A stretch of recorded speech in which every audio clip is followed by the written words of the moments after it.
still want the countdown, guys. Well, now we're starting at 30 seconds. I think it's random.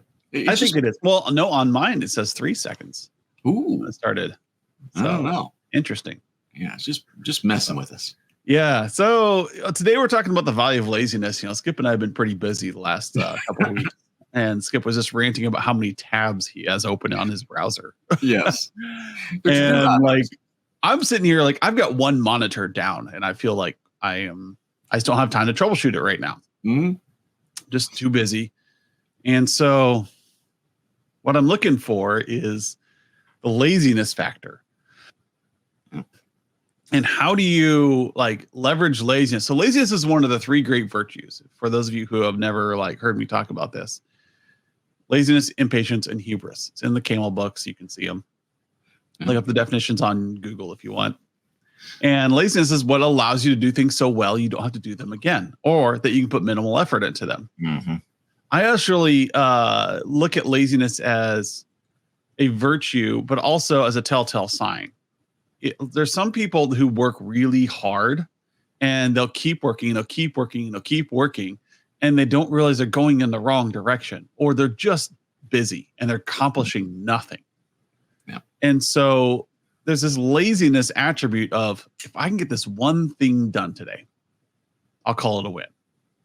Yeah. And that person who gets that one thing done and then does nothing for the rest of the day outperforms the person who does busy work all day long and gets nothing accomplished. Yeah. And I kind of ran into something like that this week. So I'm just banging through all these to-do items, just, doing it. And we're bringing on some additional resources. Things are growing and going here. And so I need to hand some things off. But I'm realizing these things that I am doing, I'm just doing because of them. I do them, So how do I organize this? And so I reached this, point where it just wasn't going to go forward anymore.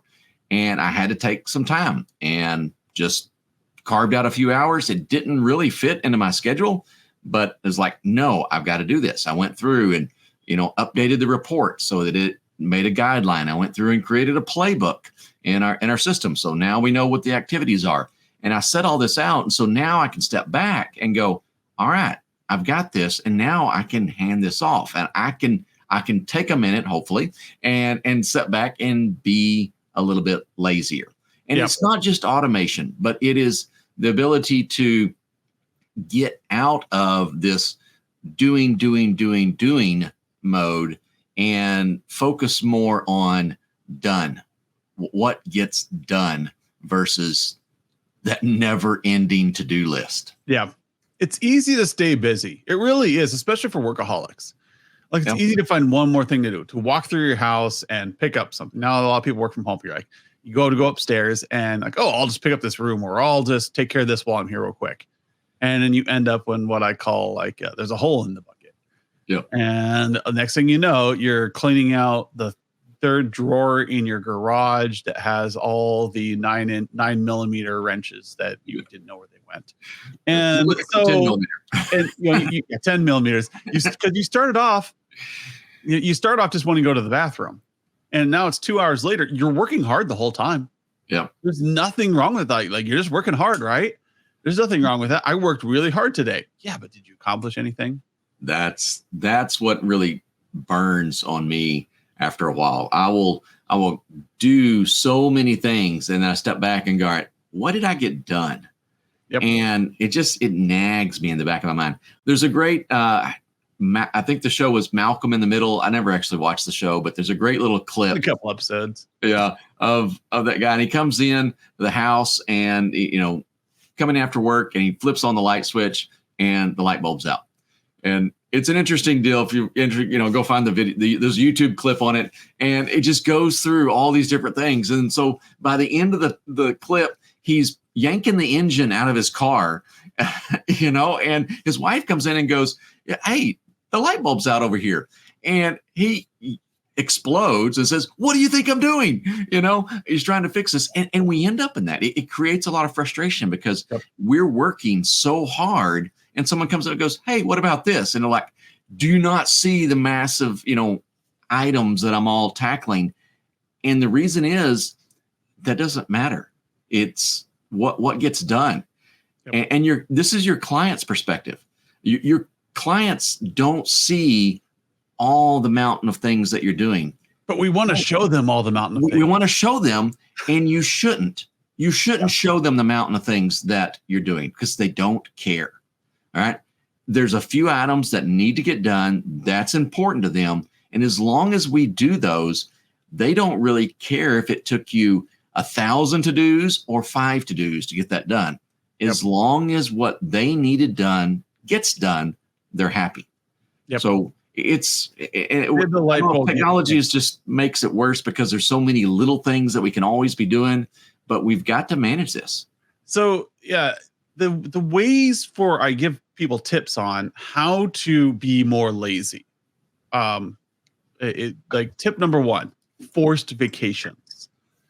In your day, you should have, good 20% downtime. Now, if you start exceeding that, you're working too hard. If you are pulling 10 to 12-hour days every day, you are working too hard. What happens if you take those 4 hours and go fishing or golfing or something else? Do something else. You can outpace your coworkers and cause frustrations for them. So, like, let's say Adam has just an awesome week on sales, or our sales team has an awesome week. Then all of a sudden the customer success team goes, oh my gosh. Yeah. I have, 30 onboardings to do, and I've only got 20 hours. And so you frustrate their, so then the clients suffer. So you kind of see this in certain ecosystems that will remain unnamed. They're growing really rapidly right now, and their customer support is suffering. Their billing is suffering. And all the MSPs are frustrated with this because of these growing pains. They're outperforming and outgrowing their administrative capacity. Yeah. So they're working really hard, but it's shooting them in the foot. You can have like employees at your company, like an owner or a really good engineer who's working so fast and working excessive hours, and it's causing problems for the rest of the teams who can't keep up or are trying to keep a good work-life balance. Yep. Maybe you build that server, now it needs to be deployed tomorrow. You created a ticket. Well, the desktop team or the on-site teams don't have time, but they're trying to keep up with you. And you're working 12-hour days, outperforming them. Now, that is hurting everybody around you. So you've got to find that balance. So if you can say, hey, how about I just back off? I work an 8-hour day, and at 5 o'clock, I am done. Yep. That should be your average expectation. Be lazy. You're like, no, I need to work harder. Yes, working hard is great, but you can get too much. You can spend all your 16 hours working and only get 2 hours of work done. And I give this example from my college days. Our professors love to teach us about coding and work ethic and these examples, and they would beat us over the head with, look, you can't code for too long in a row. Mm-hmm. You'll just it's diminishing returns. Mm-hmm. You have to take breaks. You have to find a balance. And so they would tell us about this in college, but we're college students, right? We're arrogant. We're better. I'm going to code for 8 straight hours in this lab, and I will be empowered by caffeine. That's right, man. There's this one moment everybody has where they realize that they spent the last 4 hours looking for a semicolon and gave up, went to bed, come in the next morning, and you found it in 10 minutes. Yeah. And it's because your brain gets too tired. You worked too hard. I coded for 8 hours, right? Well, I could have got the same amount done if I had coded for an hour and a half. Mm-hmm. And so I lost that time. Yep. If I would have been lazy, if I said, hey, I'm only going to code for 2 hours on this program, I'm going to take a break, come back in 2 hours, I'd have been fine. But instead, I wasted 8 hours working as hard as I could because I just wanted to get something done. Yep. And you have that sense of accomplishment. Makes you feel like, I spent the whole day building this and now I have it done. You could have got that done much faster if you had taken some breaks. Yep. And same thing goes in, go ahead. Yeah, that getting done element is really important. And it's not just for you, but it is your team. I want to highlight on that. So I won't mention his name because a lot of people listening to this know him. But working with this individual is really exciting. I mean, just full of energy and definitely one of these passionate people about what he's working on. But the kind of the negative side with this was sometimes I was hesitant to reach out and engage with this person. Because like, all right, I know that he's going to have some ideas on this. The problem is he's going to have too many ideas on this. And we're going to get together and we're going to start, and it's going to generate this massive to-do list. And I haven't finished the to-do list I'm on right now. My list can't support anything else. And it was an interesting dynamic because while this is really, really good stuff, it doesn't always get things done. And I think sometimes stepping back just a little bit and controlling that scope somewhat allows us to get more done by doing less. It's an interesting dynamic, but we can really tap into that. Strategy is important. Like as a tier 1, tier 2 employee, you don't get to see strategy too much. You're working, you're a hard worker, you're smart, you're capable. And the first time, like, you actually get to see the big picture and where things are going, you start solving a different problem. And you find out, like, wait, there's a better way to do this. Why are we following this process? Why don't we improve it by doing this? And that laziness, stepping out of your operations role and stepping up to that 10,000 foot view where you're looking, seeing, where are we going? Wait, we've been doing that for a year. We could do that so much better if we just, took a left-hand turn. Yep. If we just implemented this process. And you hear employees complain about this all the time. It's because they're starting to step into that leadership idea. Mm-hmm. In that, how do we run things better? Or maybe they look at that 10,000 foot view and go, oh, that's why we do that dumb thing. Because it makes things so much easier for this other team.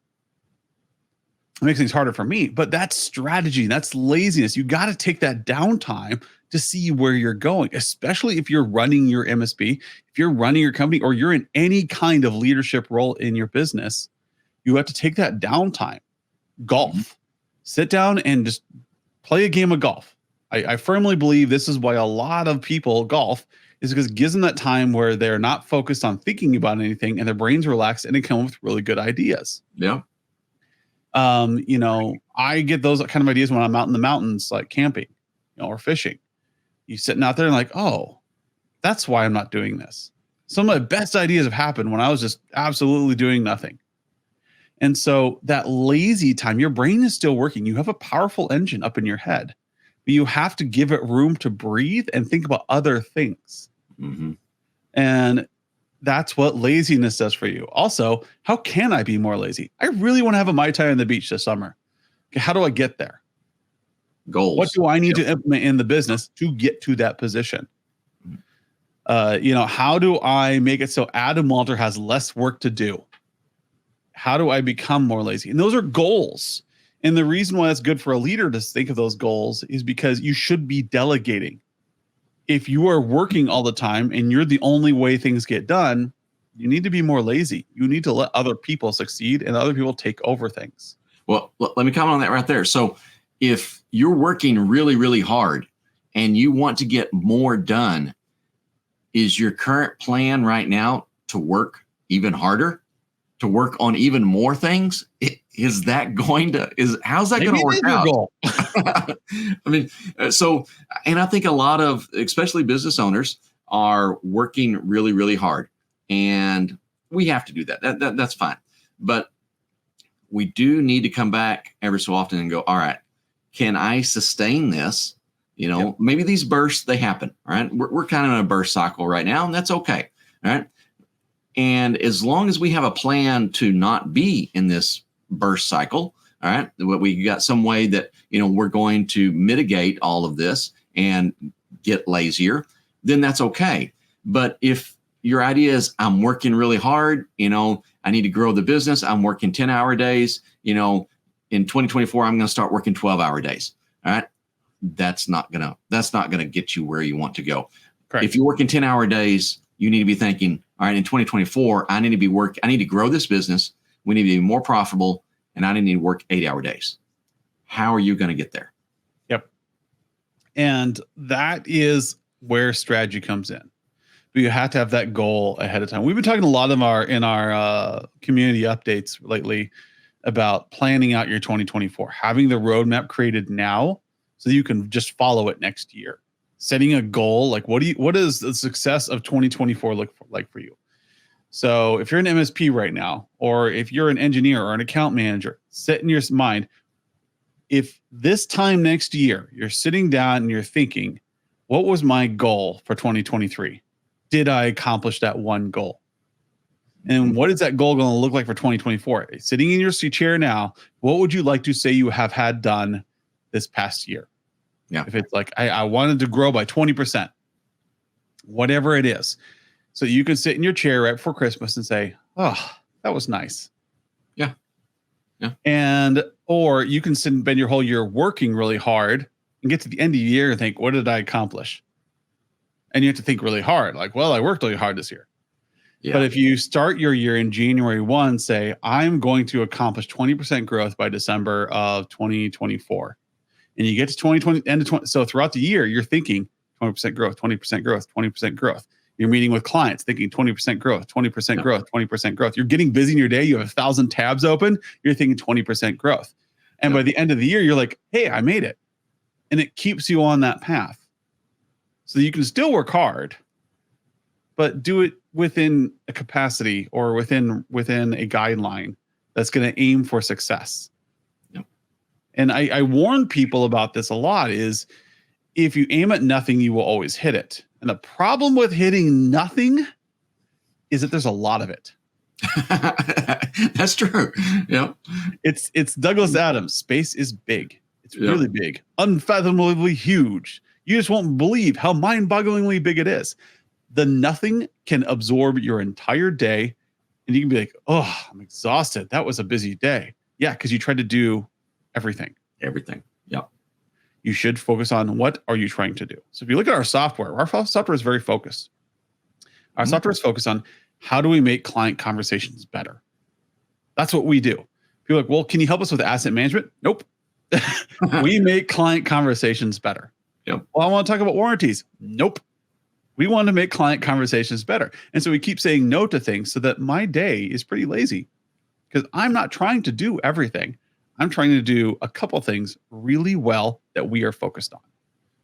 So what is that in your life? What is that in your MSP? What should you be focused on? Hey, we focus on delivering the best medical office support possible for a technology firm. So when somebody comes and says, hey, you want to help us with our law firm? Nope. Yeah. And that empowers not only you, but your team to get that focus of where we're going. So again, kind of experience driven here. I've been part of a very successful organization, but after a few years, we kind of lost our focus. What were we doing? And in my opinion, we've found ourselves at a spot where everyone is working really hard. We've got a lot of really talented people doing really cool things, but the company's really not going anywhere. We're not getting things done because we didn't have that focus, that drive, whatever it is.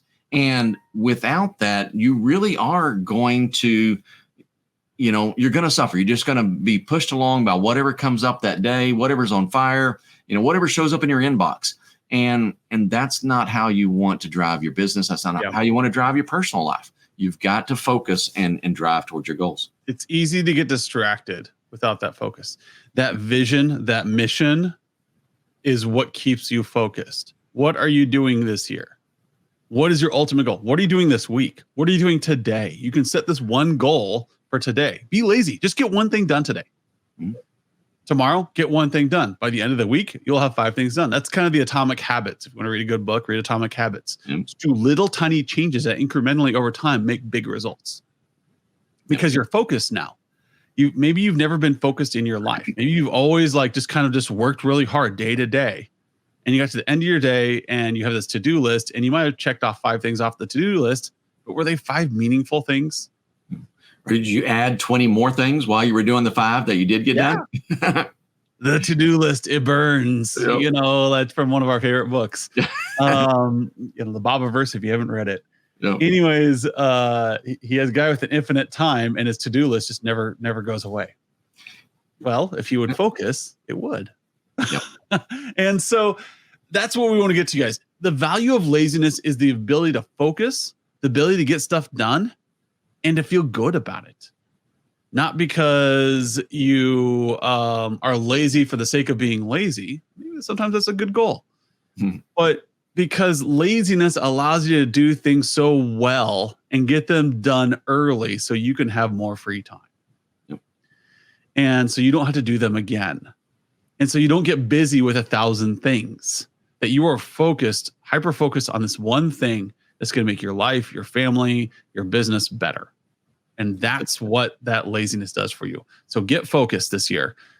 Create a roadmap for 2024 that delivers on a goal by December or by June or by March. Just create a goal. Whatever. Maybe you're going to pet 20 dogs by the end of March. Okay, good. At least you have one thing.